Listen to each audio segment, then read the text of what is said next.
Gate එකේ දාගෙන යනවා. ආගේ වයිෆ් එක දැක්කොත් ඔයාට ප්‍රශ්නයක් වෙන්නේ නැද්ද? නෑ එහෙම ප්‍රශ්නයක් වෙන්නේ නෑ. ආයෙත් ඇවිත් අල්ලන්න. මේ දුවගෙන ඇවිල්ලා ඉරි මකාගෙන ඊට පස්සේ යනවා මම හොර කළා කියලා. කිව්වොත් ගහනවා බැට.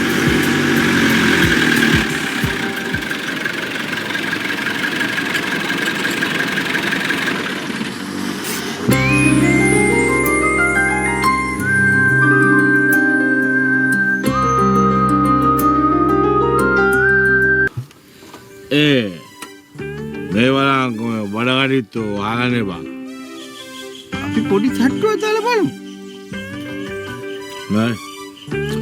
උඹ හිතුවද මේක තට්ටු දාලා බලන්න දොරවල් ජනෙල් බහලා නිදා ගන්න පුළුවන් දෙයක් කියලා.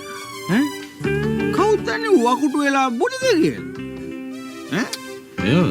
ආවොත් අලියෙක්. ගියොත් තට්ටුවක් කියලා හිතන්න. අපි පොඩි තට්ටුවක් දාලා බලමු.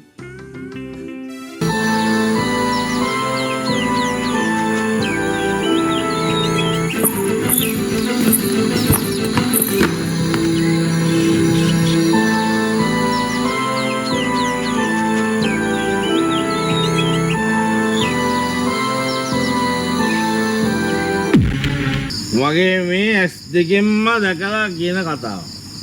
මොකද? දෙකෙන්? දෙකෙන් නෙමෙයි. මගේ දෙකත් එක්ක හතරෙන්.